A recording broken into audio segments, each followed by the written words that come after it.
Hi, welcome to Control and Compound with Darren Mitchell. I'm your host, and joining me today, we are so excited. We've got a special guest. Mandy Branham is the joint venture queen. If you're in real estate in Canada, you've probably heard of Mandy. Mandy's got over 350 units, 100 plus properties, 50 plus joint venture people. If you ever wanted to know about joint venture properties, you've come to the right place. Mandy, welcome. Thanks, Darren. This is awesome. I'm so happy to be here virtually with you today.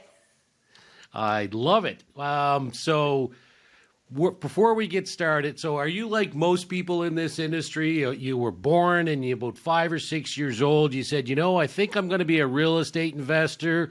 And you took the courses right through school and it's just been a smooth, easy, predictable path? You knew it. You painted the picture. Except I did at 2 years old. I wanted to be a dentist, and so that kind of fizzled away at 5 when up pops the real estate thing. I know. I wish it was so easy, right? But everyone kind of comes into their path their own way. For me, we joined a network marketing company, my husband and I, and we started on this path of personal development. And we just realized that our employers were getting a really good deal by having both of us do all this work, go to Tony Robbins, read all these books. And we wanted an industry that the harder we worked, and we knew we were hard workers, we knew we were dedicated people to show up all the time, don't stop until stuff. So we said, what industry can we go into where we have the direct results of our hard work? And boom, literally, right? That was the question that I asked, and up pops this seminar on the radio.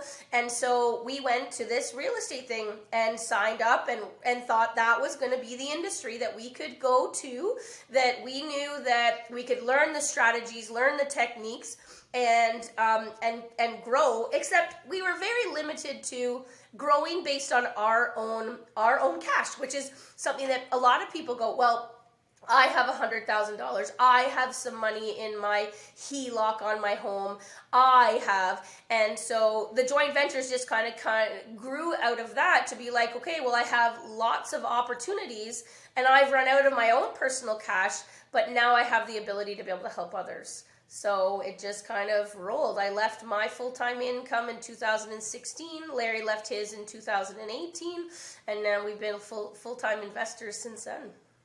So tell me about the path. When did you buy your first property, and how many properties did you have before you started the joint venture? We had 4 properties before we started the joint venturing, and had done that on our own. Like one of them, our mortgage broker was like, oh, as long as you've got the cash, you don't need, as long as you can show you have the cash, you don't have to actually have it in your bank account. So she said we could show our RSPs as cash, as an investment. And then, of course, closer to it, the bank was like, well, you need to cash those RSPs. And I was like, that was such poor advice. She didn't guide us down any way. We probably shouldn't have bought that property if it really required us cashing RSPs. But lesson learned, and I said, there's gotta be more people that can show me how to do this with less mistakes. So from a mistake turned education. I love it. So you mentioned you joined a real estate group, and I think you're a member of a few, as I am. And we're always talking in my work how the greatest investment you can ever make is investing in yourself. Yep. So can you talk about these real estate groups you joined, or just like why you joined them and what you've got out of them, and what advice you'd say to people thinking of joining a real estate group, a coaching group, etc.? I think you have to be committed to it. I was ready. I knew that if I invested $10,000, that it was a personal requirement that I had. I would make that $10,000 back within a 6-month period.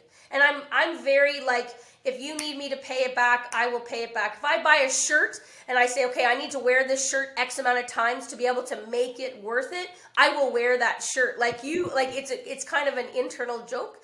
And so if somebody's thinking about it, it's more than just taking the course. It is making a commitment to yourself to take the action that all of this education can lead to. Because I'm kind of in a spot right now that I think we're drowning in knowledge and starving for wisdom, and that action piece is right there. Like, so it's a matter of making sure that you are committed, that your life looks like that.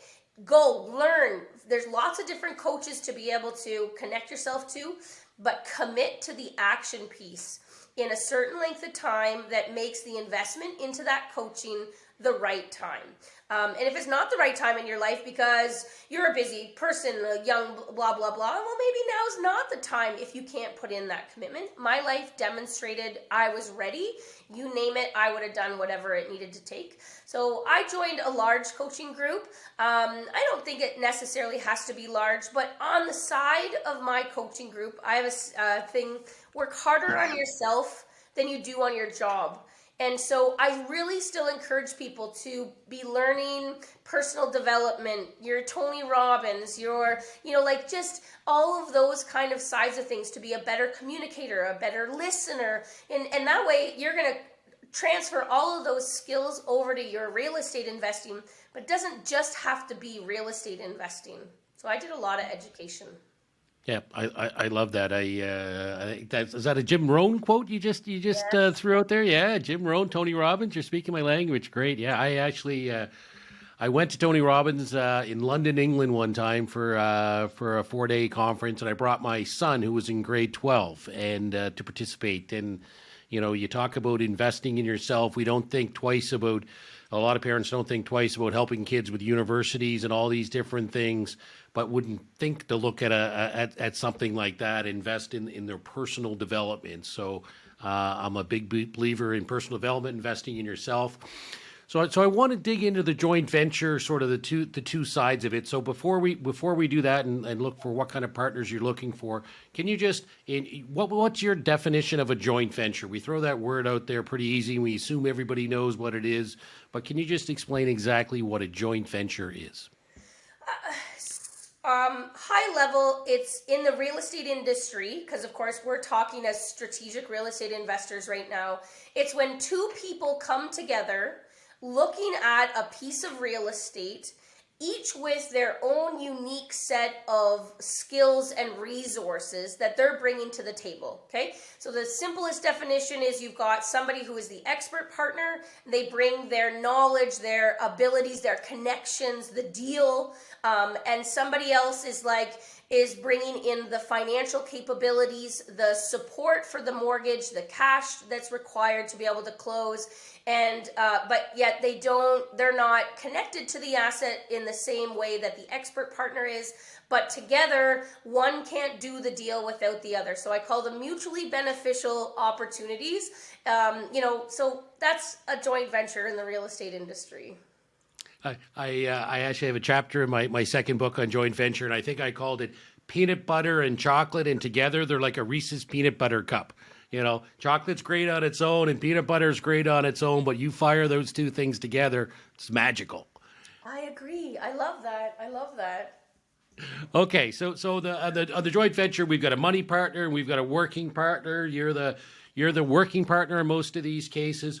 When you look for a money partner, as a joint venture or as a working partner, what are you looking for in a money partner? Is it just somebody that can cut a big check, or is there more to it? Way more to it. So let's even just scenario out a typical property, okay? Let's just say it's a 4-unit property, okay? So in a 4-unit property, what I would be looking for in a financial partner is somebody that's going to be able to qualify for a residential mortgage. So I think that's really important to be able to idolize. It's not just cash. It's not just a big writing of a check, because we don't want to use the financial partner's money. Let's just say this is a $400,000 fourplex. I don't want $400,000. I want the bank to be able to leverage that asset, because that shoots our ROI up. So I look for somebody who is, they're a good standing human that I can have conversations with, that they've got an awareness. This is a big one, an awareness of real estate, okay? just because somebody can write a big check does not mean that they are that they understand the process. Well, when can I get that back? What's going on? So I want people to have an understanding of real estate investing. I also want people to have a risk tolerance for some of the items that can and should be talked about that can happen with a real estate asset. So I don't want somebody who's a nervous Nelly and they're just like, when can I have my money back? Is everything okay? What's going on? Things like that. So I look for people who can kind of stand back. They have they understand what it's like to work with a partner and have trust in a partner, and all of these traits I'm picking up on as we're having our initial conversations, as I listen to the other investments that they have in their past history and stuff like that. So, just because just because it has a heartbeat and it can write a check does not mean that that potentially that person makes a good financial partner for somebody who is coming into real estate. I also don't want a micromanager, but that kind of comes back to the working partner setting the expectation for the financial partner. So if there is somebody who likes to micromanage and they want very specific details, that's okay. I will make sure that they get set up for, phone calls to the bookkeeper or access to the property manager if they're looking for, information over and above that would be more than they would be looking for that I would be able to give them. Okay, so for someone like me who doesn't like dealing with tenants, termites, and toilets, so qualify for the mortgage, come up with 20% down payment, and just be a good person. So from a money partner's perspective, because some people are listening or just want to be in real estate, but they don't want to actually cut the check, just ability to qualify, ability to write the deposit, and then someone that fits your model of not going to be super hands-on. If you want to be super hands-on, go do this yourself. If you want to be a money partner, you've got to trust your working partner to do that. Is that a pretty good summary of what the money partner needs to be? Yep. Yeah, absolutely. And they need to be, they need to be right now, somebody who does have their taxes up to date, that they are a resident of Canada, for me, right? I guess these are important questions depending on where your audience is coming from. So, if somebody's out of country or from another country, or, you just want to, these are some questions that you want to ask. So people go, have I ever done a credit check on any of my financial partners? And I was like, no, because the bank, if they can't qualify for a mortgage, that's kind of that's the red flag that might go up to saying, well, maybe you're not, a partner that I'm going to be able to work with if the bank won't qualify you for a mortgage because you have outstanding taxes or, all these kind of questions. Great. Thanks. Now let's jump to the working partner side. That's just you just find a property and then you're done. But no, can you just kind of walk through if you're a person that wants to be a money partner? Same way you don't want to sign up just anyone that cuts a check. A money partner doesn't want to sign up with anyone says, hey, I got a great joint venture, and again, between Facebook posts and emails and stuff, I see tons of people. Hey, here's a perfect opportunity. What should money partners be looking for in a working partner? Yeah, I love this question to the point that I have, I don't know if I have access to it anymore, but I've done a checklist. I've done a checklist for financial partners to be able to qualify a working partner, okay? They need to be able to converse with them. Are they good people? Are they normal people? Are, how easy is it to talk to them? Because when push comes to shove and there's a problem with the property, you need to be able to make sure that this person's going to show up. Are they full-time at this? Is the working partner doing this part-time and they have another job? How is their commitment level? I want to know when they hand me a pro forma, can they explain every number on that pro forma, where it came from, why they chose it, just everything about it, to be able to understand that they know the variables. Oh, well, I've put 4% in interest in here, but, we all know that there's potential that it could go higher, could go lower, but that's where I've chosen to put the number. That's the current posted rate for, RBC and CIBC, and so that's why I've put that in there. I would love that answer from a working partner to describe to me why they chose 4% for an interest rate.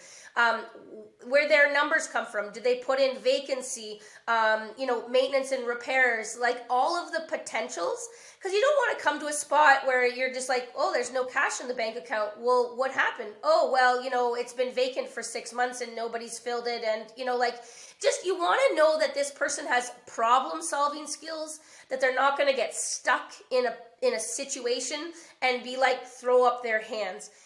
I would ask to talk to potential, to other investors that they've had. Let me talk to another one of your investors.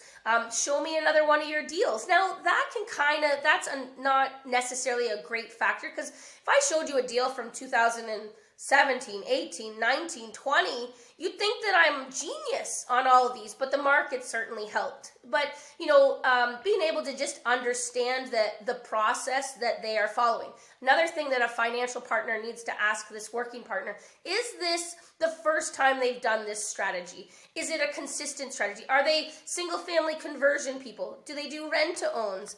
Are they flippers? How many other investments have they done? And I think it's super important that financial partners know that the working partner has some financial stability. Because the perception is, and it's just a perception, that working partners have no money, okay? And that's why they're turning to financial partners to be able to assist them in their deals. But once you elevate and you grow and you to the next level, you realize that the financial partner is looking to partner with an expert partner who probably has who's stable in their own. And this deal is not like a put food on my table or not, because that's a deal breaker for me.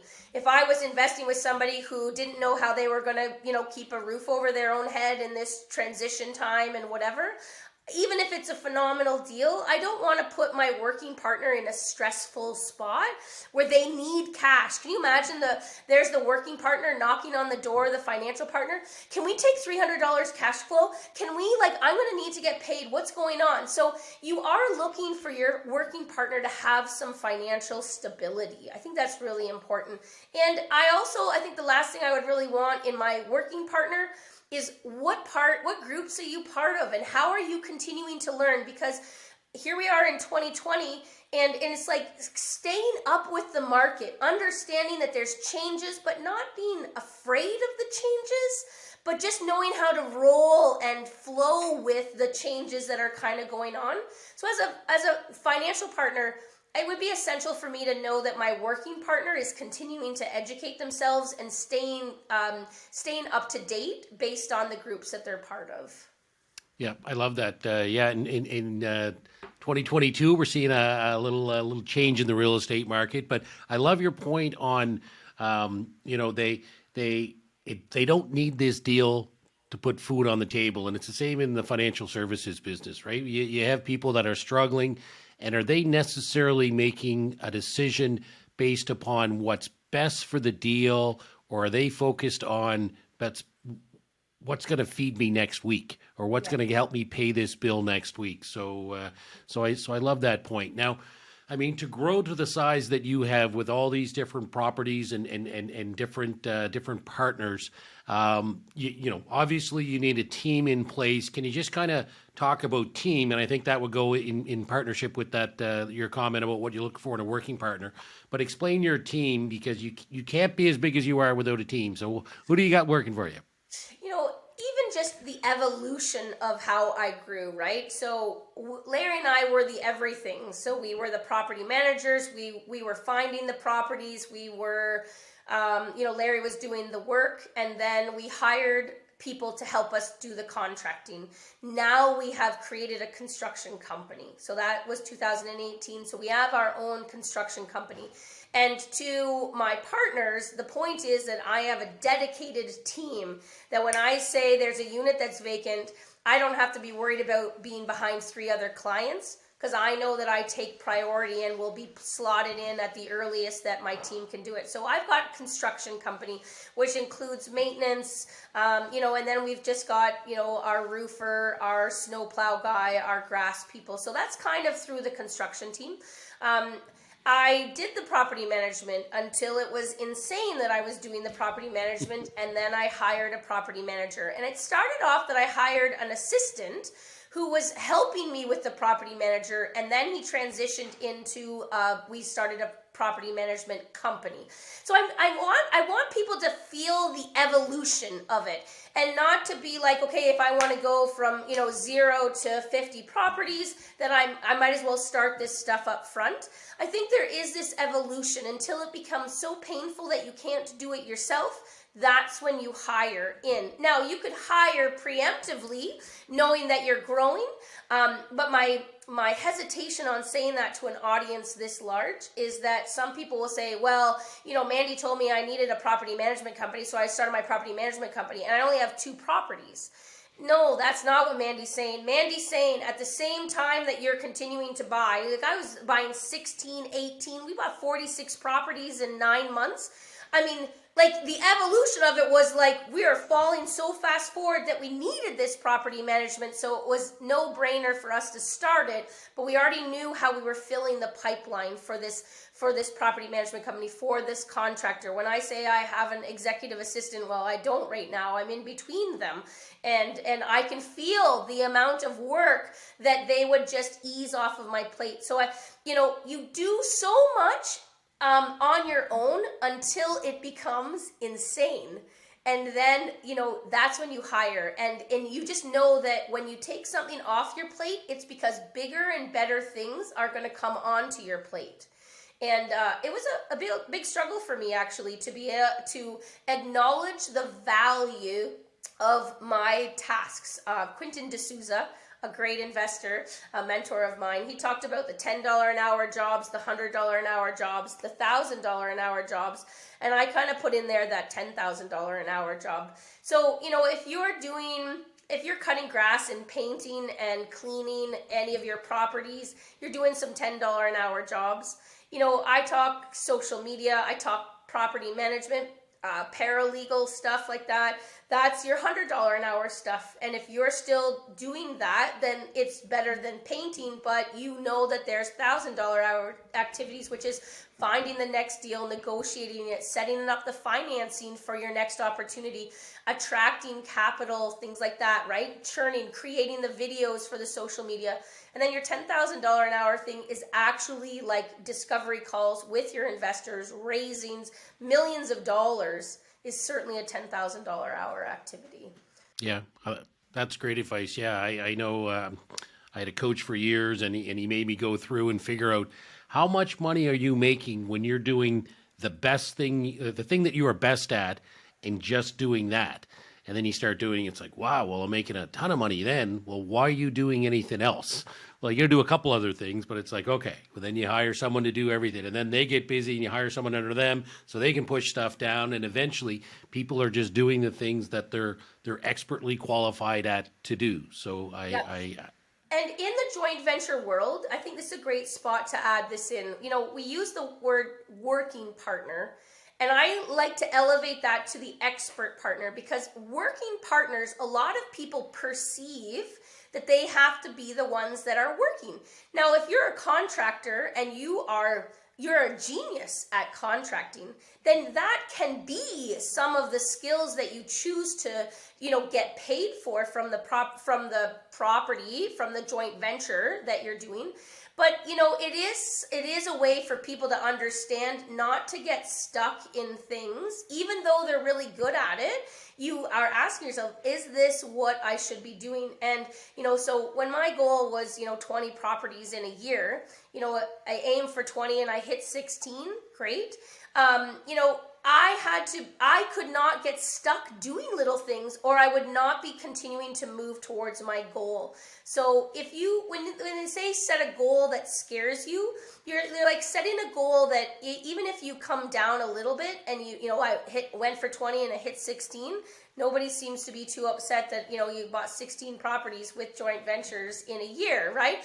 But I probably only would have been able to do 2 deals if I had done everything on my own. So you have to be able to have these teams around you, and And, think of it too as the working partner that are attracting these investors who are looking for opportunities, looking to diversify. You're doing a disservice if you don't offer more opportunities to people. Like, when you start to shift that it's not about you needing the financial partner, but that the financial partner needs you, and you have to be more than just a contractor. You've got to be more than just a property manager, because all these people are looking for you to be able to help them out. You don't get stuck doing small mundane activities because you know that somebody is needing your help. Love it. So let's walk through like a typical deal. And I know there's no typical deal. Every deal is different, but just for the listeners that never did a joint venture before, like a $500,000 property, something simple for our math, like walk me through exactly how it would transpire. Okay. So I specialize in 2 to 4 units. So I like that because of the 80% loan to value. So I would start off, I'd be strategizing with my JV partner. How many assets do you want? What's the next 5 years look like? How much capital do you have? And are you able to qualify right now? Talk to me a little bit about your job and your investments, your capital. So let's just say that, so I call that my mortgage strategy. So we strategize about the growth of their portfolio. I'm not a one-off girl. I don't want to just, it's not about one property. It's about how is this property going to add to the portfolio for my investors, okay? So let's just say it's a $500,000 fourplex. And so I would be taking them based on their history. It would either be to Scotiabank, to RBC, and potentially then just to CIBC. So please understand that I'm not saying go to a mortgage broker. Not that I think anything wrong with mortgage brokers, but I strategize. Part of partnering with me is to be able to make sure that we can, if you want 10 properties, I want to be able to help you get 10 properties, but we need to set up the financing right. So I'm going to send them over there. I'm going to do, a snapshot to the mortgage specialist, letting them know, here's a purchase and sale agreement, because the purchase and sale agreement is in my name. I already have the asset. I've already secured the asset, and it's assignable. So now I find somebody that loves this asset, and together they're going to qualify for the mortgage. So we send this all off to the mortgage specialist. They do all that stuff. I never see T4s. I never, nothing like that. I classify myself as the property expert. So I'm in the background coordinating contractors, making sure that the property management is going to have all that they need to be able to manage these assets, the transition for the tenants, any renovations that might need to be done. We're getting quotes from contractors, things like that. And the financial partner at this time is sending in all their documents and is getting qualified. The appraisal is ordered, and then, coordination with the lawyers. So come closing date, property is closed in my financial partner's name. No money is transferred yet at this time. All the money for the deposit goes straight to the lawyer. And we open a joint bank account, which is part of the initial funds, and it is funded. So we now have a joint bank account that everything will go through. My partner sees it the same as me, and all rents go in, all expenses come out of this thing. It's very transparent.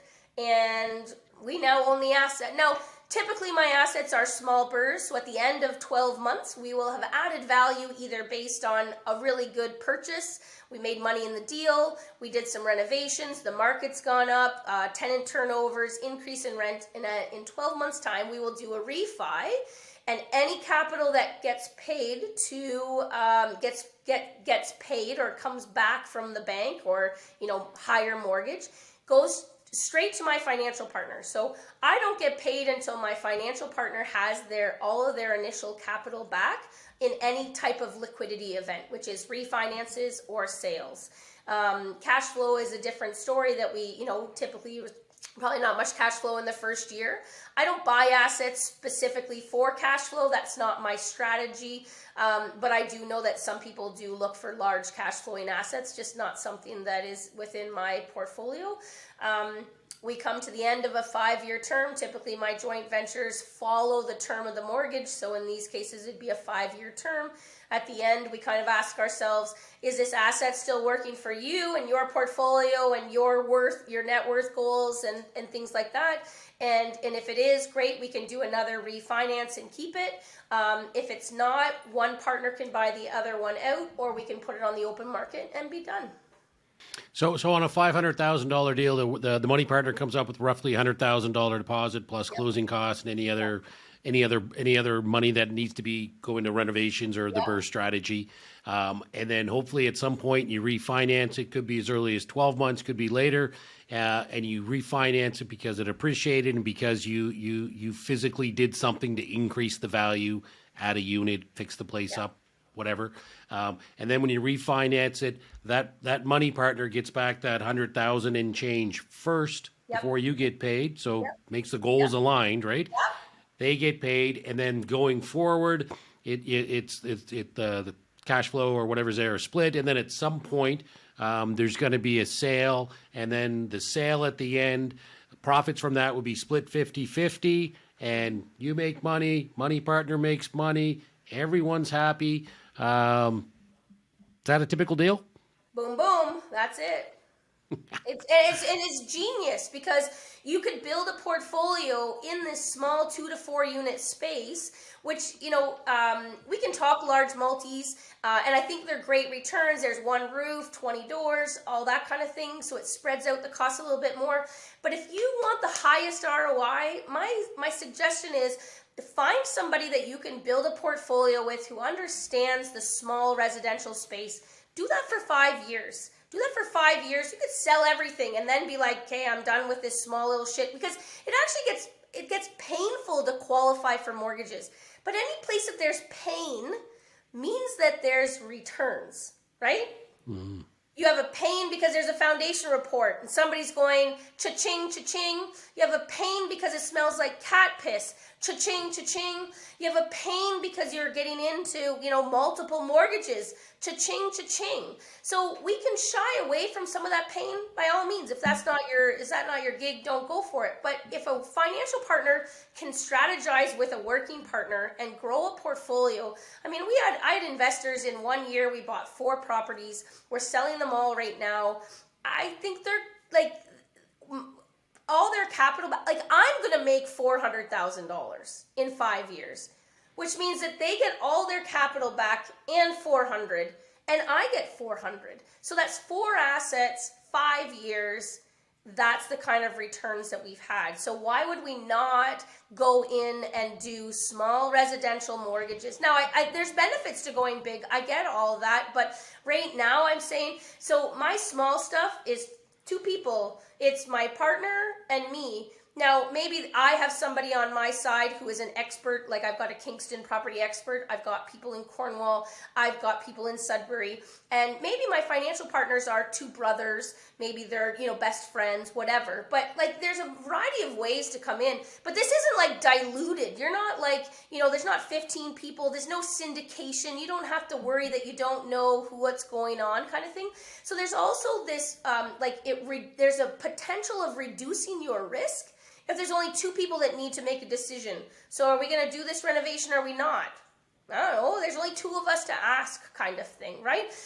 So it is a great way for people to get into the investment world, doing small investment opportunities, 2 to 4 units, going to variety of lenders, residential mortgages. It's duplicatable again and again and again and again and again. And I think that's super, super important. I want people to understand that.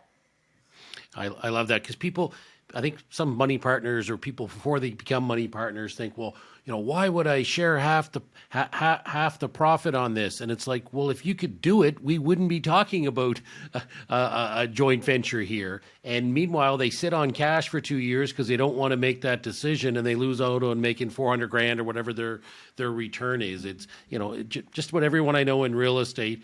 You talk to them, everyone's nervous, scared, until 2 or 3 years pass after their first deal. It's that first deal, you're like, for me, it was even a few months. It was like, I thought about it for years, and I did it, and then I did it, and then it was like, well, that's really not that big a deal. Why don't we do another one? Why don't we do another one? Why don't we do another one? And then, so it just take that action, make a decision. So you talked about a couple different communities. Sorry, go ahead. Can I want to add a fun story.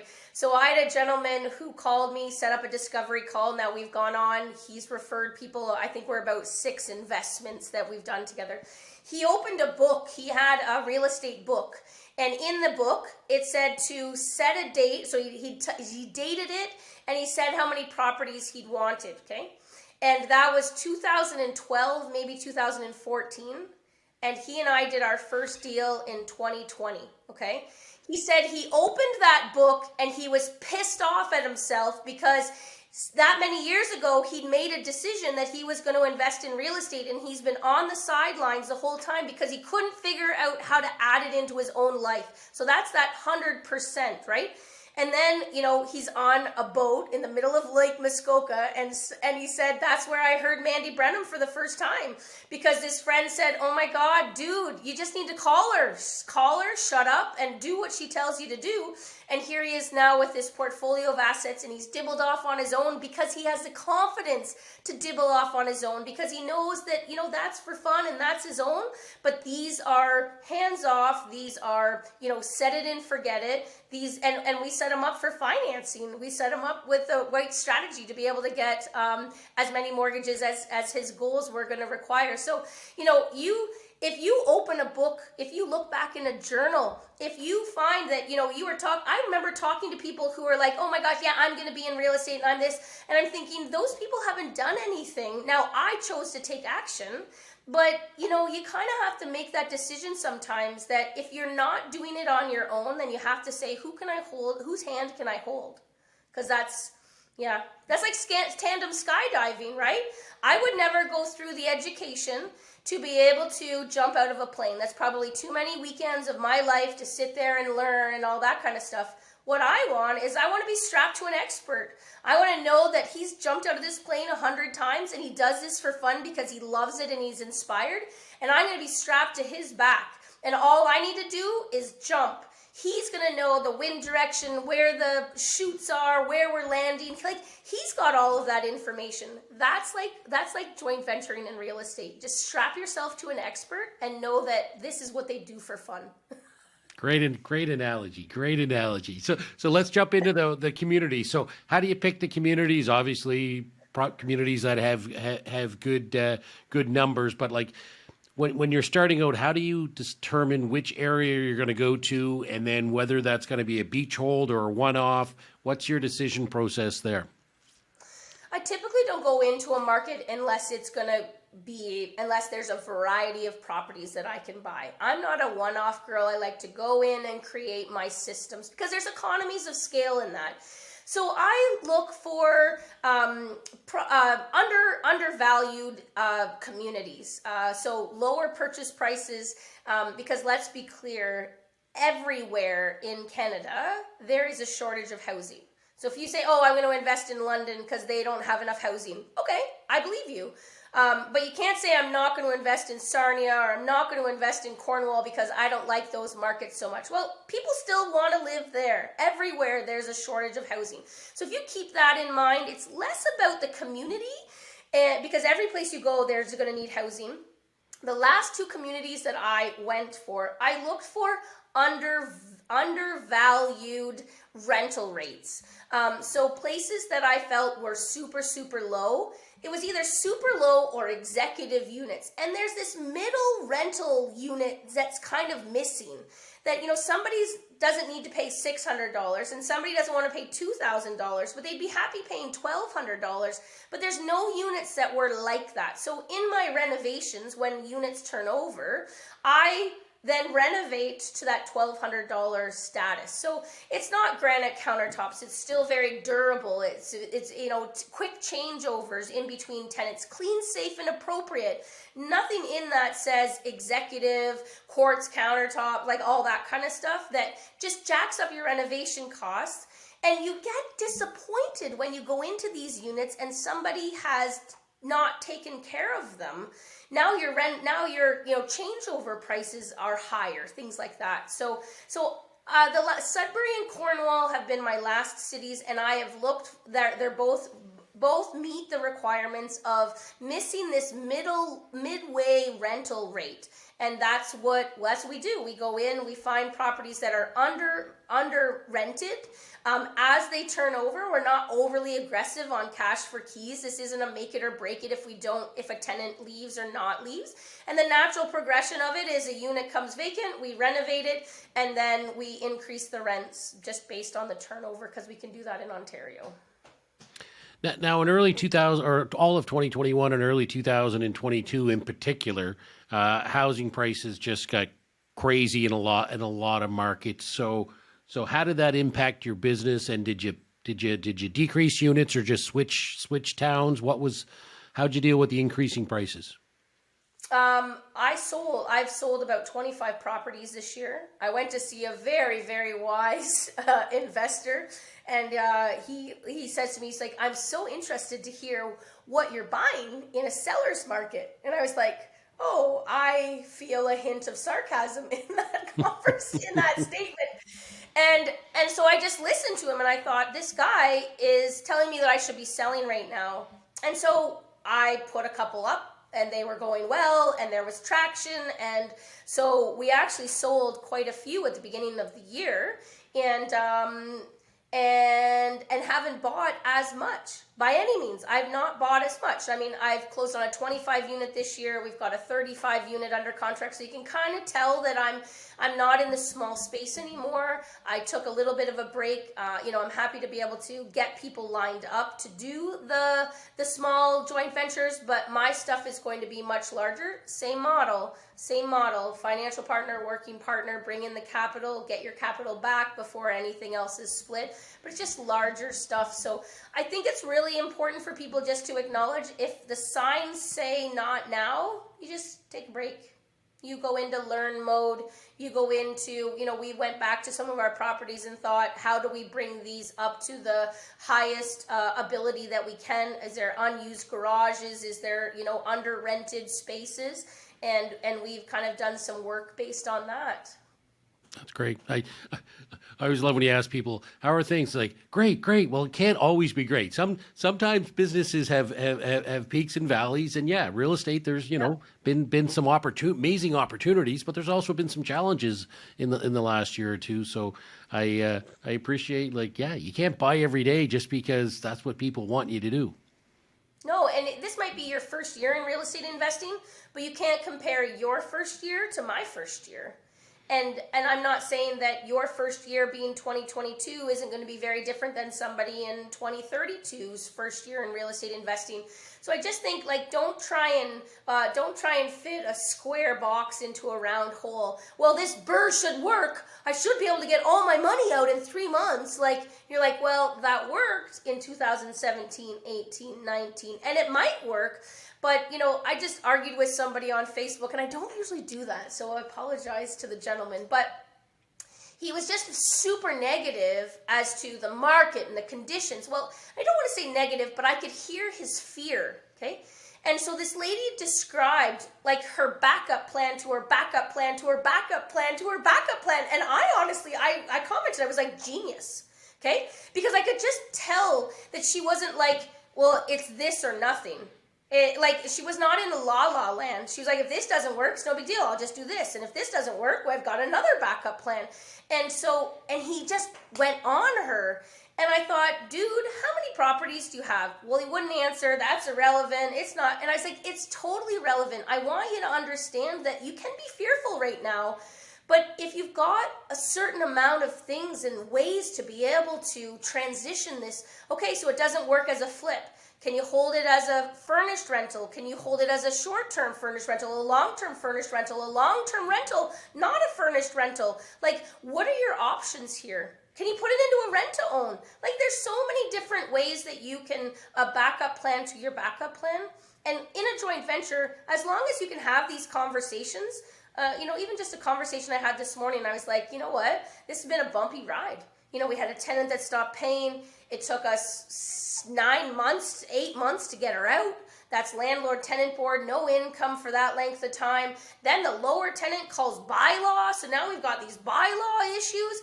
And I'm just like, I'm sorry. I'm glad we're here together. Please understand I'm with you. This isn't, but we can have those hard conversations. We can have the it's not going cherry, like just with a cherry on top, like everything's going the way that it's supposed to. And I just want people to understand that COVID hit me and I was like, rocking along. And then, my strategy's so good. Look at me.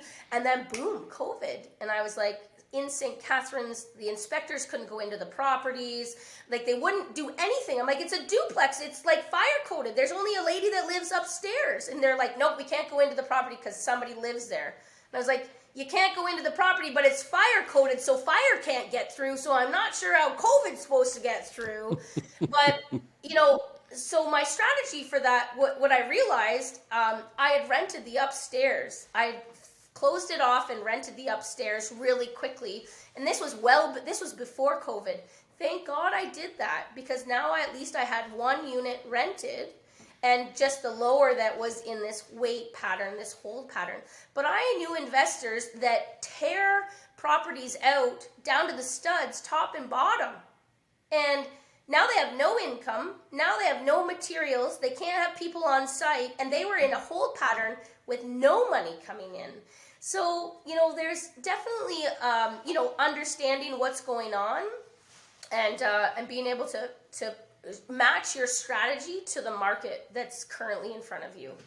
Yeah, I think you made a really good point there on contingencies, because things aren't going to go as planned, right? As I always tell people, I go, if someone shows you a 30-year projection, it is wrong. I guarantee you it is wrong, okay? Might be higher, might be lower, but we know it's wrong.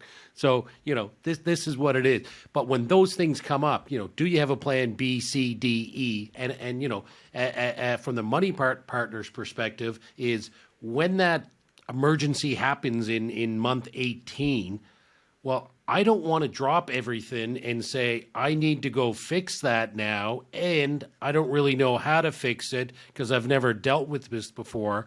I want to go, hey, Mandy, or Mandy lets me know, hey, we got a problem. I'm going to fix it. This is what my team is doing, and this is what we're going to do differently to make us both win on this. Like that, for me, just the ability to not have that hanging over your head where something's going to happen, and having that qualified expert joint venture partner or expert partner, that is worth more than any amount of money I'm going to make, because I got enough things to worry about. I can't worry about all those other things. Absolutely. What do they say? Oh, my motto is I am solutions driven. So if you're going to bring me a problem, I'm going to come up with a solution. Now, saying the word solution does not mean pain-free way to be able to get out of this mess.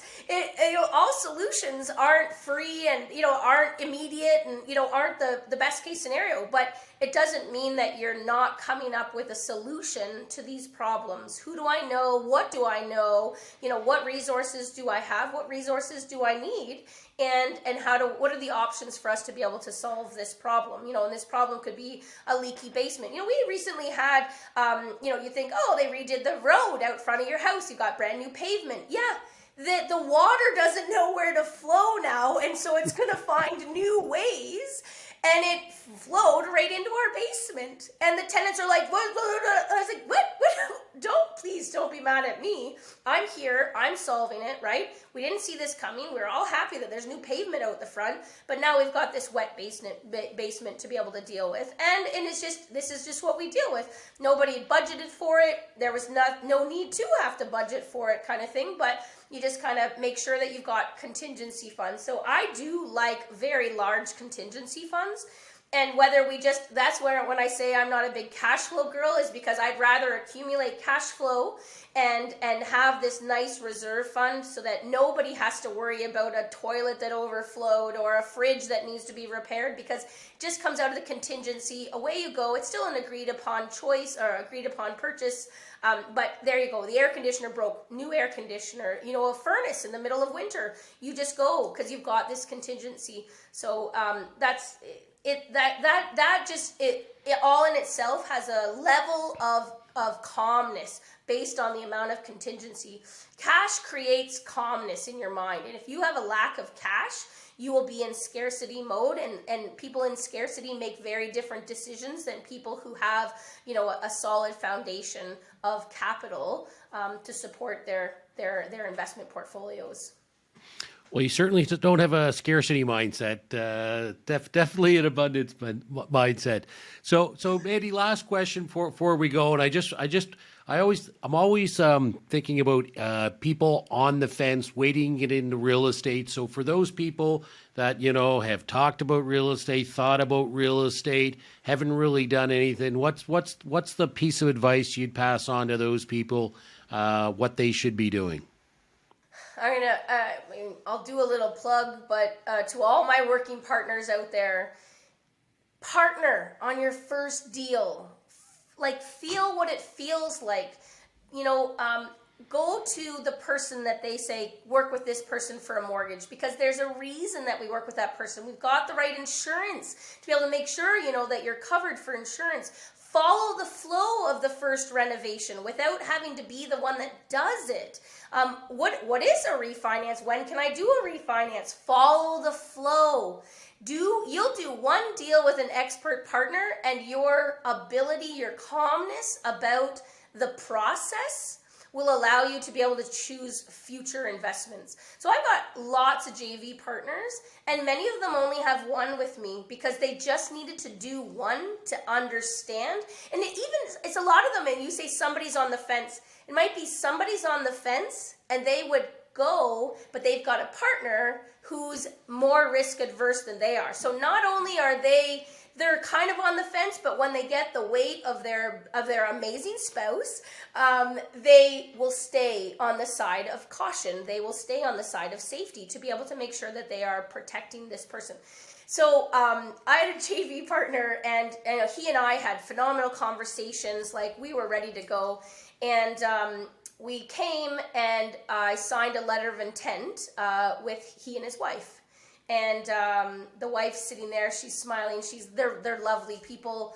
And as she's signing this, she was like, oh my God, if I just would have been on a call with you, I would have been way easier on him to make this decision, because you are very calming. I get it. I understand you. What do you want to know? Here I am. This is what I do, right? So if you have a partner, and if you're on the fence, see if you can get your partner to say, look, I'm going to come and listen to this girl. Like, I'm telling you, she will be the one that helps us. Or come listen to this working partner. They're going to help us through this first one. Because maybe it's the partner that doesn't believe that this person will do it. Maybe they have a history of doing things and not finishing them, or whatever. Like, they've got this, whatever. So you partner with somebody. I think that's the easiest way. One deal, I'm telling you.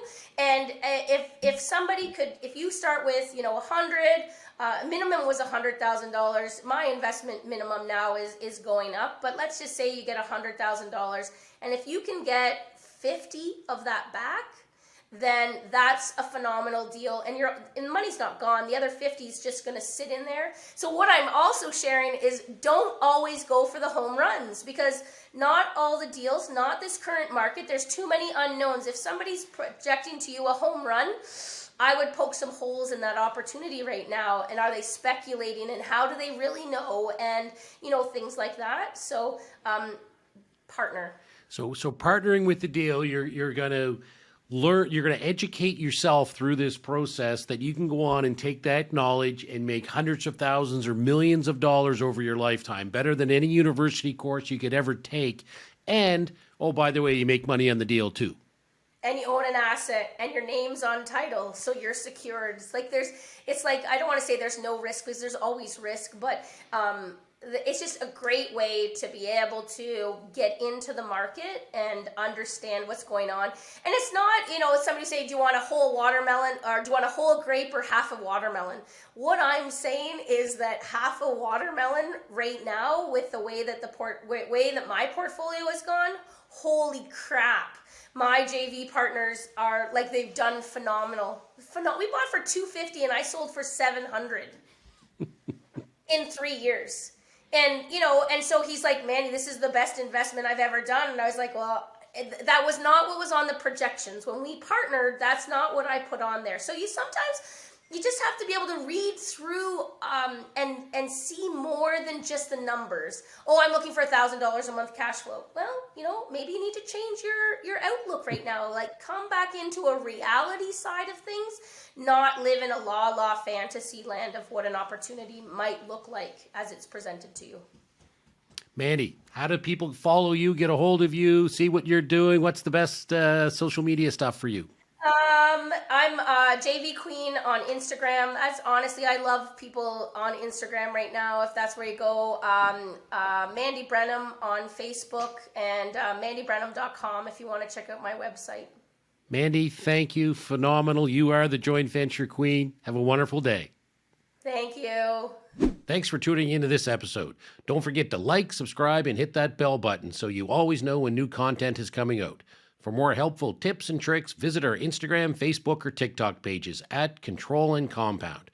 If you want to reach out to us directly or work with us, visit our website at controlandcompound.com. The links are in the show notes below. See you next episode.